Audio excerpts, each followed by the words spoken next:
स्वामी जगाची माऊली, स्वामी कृपेची साहुली, ऐसी निरंतर माया मी कुठे न पाहिली. श्री स्वामी समर्थ.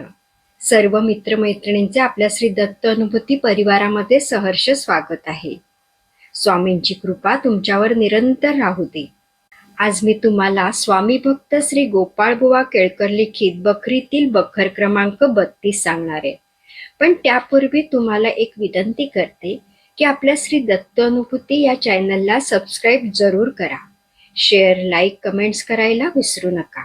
आणि तुमच्याकडेही दैवी अनुभव असतील तर ते आपल्या 9137411207 या नंबरवर व्हॉट्सअप करा. आपण ते हजारो भक्तांपर्यंत पोहोचूया, भक्तीचा प्रसार करूया आणि आनंद पसरूया. श्री स्वामी समर्थ. बखर क्रमांक 32, अक्कलकोटचे वैभव. पुढे उत्तरोत्तर स्वामी महाराजांची कीर्ती होऊ लागली व ते अनेक चमत्कारही करू लागले. स्वामी महाराज अक्कलकोटला 22-23 वर्ष सतत राहून त्यांनी अक्कलकोटाला अमरावतीची शोभा आणली होती. महाराज असताना अक्कलकोट शहर जिकडे तिकडे आनंदाने दुमदुमलेले होते. जरी अक्कलकोट राजधानीचा गाव असला तरी महाराज त्या गावी प्रसिद्ध होईपर्यंत त्या गावाकडे कोणी ढुंकूनही पाहत नसे. जिकडे तिकडे अक्कलकोटची प्रसिद्धी होत त्या गावाला जे हल्ली वैभव आले आहे त्याला कारण श्री स्वामी समर्थ होत. त्या गावचा व्यापार पूर्वीपेक्षा शतपटीने वाढला. शेकडो घोड्यांचे टांगेही गावात फिरू लागले. नित्य 150 लोक कडपगावच्या स्टेशनावर अक्कलकोटच्या यात्रेत जाण्याकरता उतरले नाहीत असा दिवसच गेला नाही. असं वाटतं की श्रीमंत मालोजीराजांच्या पूर्वपुण्याईच्या योगाने स्वामी महाराजांनी त्यांच्या नगरीत येऊन त्यांच्या प्रजेस आणि इतर लोकांना पुनीत केले. श्रीमंत मालोजीराजे यांच्यावर अनेक प्रकारची संकटे आली, परंतु श्री समर्थ कृपेने सर्व निवारण झाले. काशीपासून रामेश्वर पर्यंत महाराजांची प्रसिद्धी होऊन लक्षावधी लोक दर्शनास येत असत. पात्रता पाहून महाराज कृपा करीत. प्रत्येक दर्शनेच्छू यात्रेकरूस महाराज काहीतरी चमत्कार दाखवी. त्या सर्वांचे जर कोणी टिप्पण करून ठेवले असते तर महाराजांच्या अफाट वैभवाचे चित्र जनास उत्तम रीतीने दाखवता आले असते. महाराजांच्या हातात खेळण्याकरता पितळेची कडी करून ठेवली होती. त्यावर अनेक देवतांची चित्रे काढली होती. जे दर्शनास येतील त्यांचे जे उपास्य दैवत असेल ते महाराज त्यांना दाखवीत. असा अनुभव सर्वांना आला आहे. लाकडाची व हस्तिदंताची मापासारखी वाटोळी पात्रे महाराजांच्या नजीक ठेवलेली असत.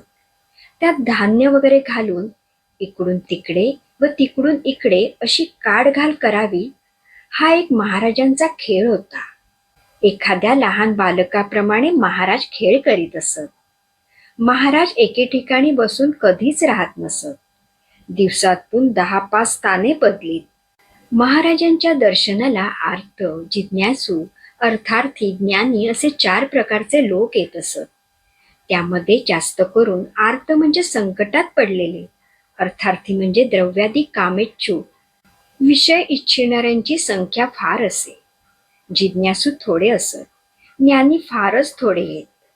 सर्वांची इच्छा महाराज त्यांच्या त्यांच्या अधिकाराप्रमाणे तृप्त करीत असत. महाराज चालते बोलते देवच आहेत असे सर्वांना वाटे. त्यांच्या सनिध्य बसून राहावे, तेथून मुळीच उठू नये अशी श्री समर्थांची मनोहर मूर्ती होती. रोज सकाळ संध्याकाळ भक्त मंडळी जमून बागेत किंवा जंगलात असताना आरती चालली म्हणजे मनाला असा आल्हाद वाटे की जसे काय आपण इंद्राच्या नंदनवनातच आहोत. महाराज रागात असले तर आरती करू देत नसत. सेवेकऱ्यांकडून आरती घेऊन ती पालथी टाकी. सेवेकऱ्यांना महाराजांची तब्येत समजली होती. त्यांच्या इच्छेप्रमाणे ते करीत. कधी महाराज आरतीच्या वेळी एक बोट दाखवीत, तेव्हा सेवेकऱ्यांनी एकच चरण म्हणून आरती पुरी करावी. 2 बोटे दाखवली म्हणजे 2 चरण म्हणावे. एखाद्या वेळी महाराज आनंदात असले म्हणजे संपूर्ण आरती म्हणावी. याप्रमाणे क्रम चालत असे. महाराजांची मर्जी सुप्रसन्न असली म्हणजे ते भक्तांजवळ गोड भाषण करून त्यांच्या मर्जीप्रमाणे सेवा करून घेत. पण जर मर्जी रागात असली तर महाराजांच्या सभोवार 100 हातात मोठ्या राजाचीही येण्याची प्राज्ञा नव्हती. मात्र हा महाराजांचा राग खरा नसे, काहीतरी ऋत्विक शोभ होत असे.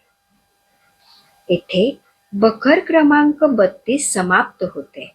श्री स्वामी समर्थ.